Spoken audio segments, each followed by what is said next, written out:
الله إلا إذا دعوت إلى التوحيد. Le Ramadan arrive à grands pas et nous devons remercier Allah subhanahu wa ta'ala de nous avoir permis d'atteindre ce mois si particulier. Mais peut-être que tu ressens dans ton fort intérieur une répulsion, une crainte ou une appréhension à l'approche de ce mois. Et ça, tu ne le dis à personne. Et tu laisses ce sentiment gangréner ton cœur et gâcher l'ensemble de ton mois du Ramadan, année après année. Mais cette fois, c'est fini.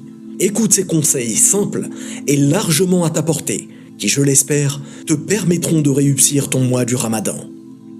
Si ton Ramadan est composé de soirées entre potes qui dérangent le voisinage, grasse mat jusqu'à 15h puis balade au centre commercial jusqu'à l'heure de couper, sache qu'il est extrêmement urgent et important que tu changes.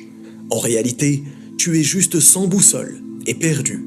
Tu ne sais pas quoi faire et tu ne sais pas en quoi le Ramadan te sera bénéfique. Sache qu'afin de retirer la répulsion que tu ressens dans ton cœur, il te faut connaître les bienfaits qu'apporte le Ramadan. Tout comme tu souhaites connaître les effets bénéfiques d'un médicament que tu appréhendes à ingurgiter. Tous ces bienfaits viennent d'Allah subhanahu wa ta'ala, afin que ses serviteurs le remercient et l'adorent seul, sans associer at-tawhid, afin qu'ils obtiennent sa satisfaction et réussissent par ses grâces et sa clémence. Nous allons donc voir les bénéfices physiques, puis les bénéfices spirituels de ce mois si particulier.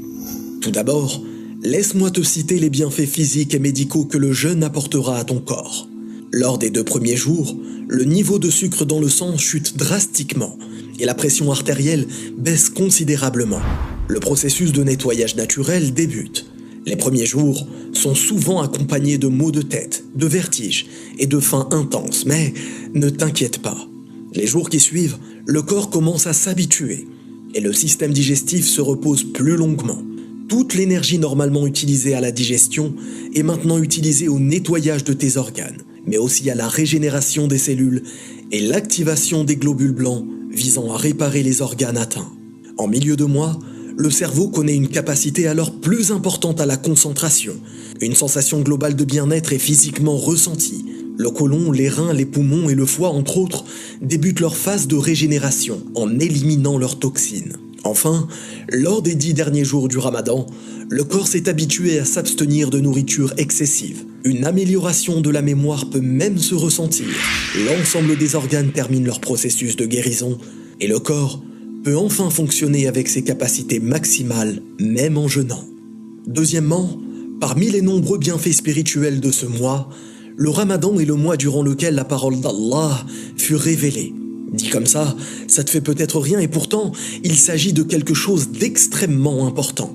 Car la guidée que renferme le Coran est le plus important et le plus grand des bienfaits que puisse connaître l'être humain dans ce bas monde. Allah nous informe dans la sourate Al-Baqarah au verset 185 « Le mois de Ramadan au cours duquel est descendu le Coran comme guide pour les gens, épreuve claire du droit chemin et du discernement. » Pendant ce mois, les shayatines sont enfermés.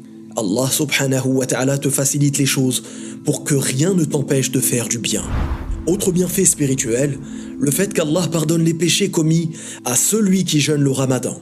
D'après Abu Huraira, radiyallahu anhu, le prophète sallallahu alayhi wa sallam a dit « Celui qui jeûne Ramadan avec foi et en espérant sa récompense, il sera pardonné ce qu'il a commis comme péché. » Dans ce hadith, le terme « avec foi » signifie que le jeûneur doit être satisfait de l'obligation de ce pilier, qu'il ne doit pas détester cette obligation et qu'il n'ait pas de doute sur la récompense et la rétribution qui accompagnent ce jeûne du Ramadan. Pour finir, voici quelques conseils qui te faciliteront l'endurance physique lors de ce mois. Fais de ton mieux pour éviter les aliments transformés, les fritures et tout repas dont la digestion rendrait difficile ton sommeil. Hydrate-toi en buvant beaucoup d'eau avant le début de chaque jeûne. Évite les ingrédients contenant de la caféine qui déshydratent le corps et te donneront très soif. Assure-toi de dormir au minimum 6 heures par jour. Ceci afin de ne pas te retrouver paresseux à te lever lorsque l'heure du Fajr arrivera. Attention, dormir trop te rendra tout autant paresseux et moins productif. Enfin, fais ton maximum pour lire du Coran au moins une fois par jour et recherche la science, particulièrement celle du Tawhid, qui te permettra d'adorer ton Créateur de façon sincère et conforme tout au long de ce mois et tout au long de ta vie. Wallahu a'lam, بارك الله فيكم والسلام عليكم ورحمة الله.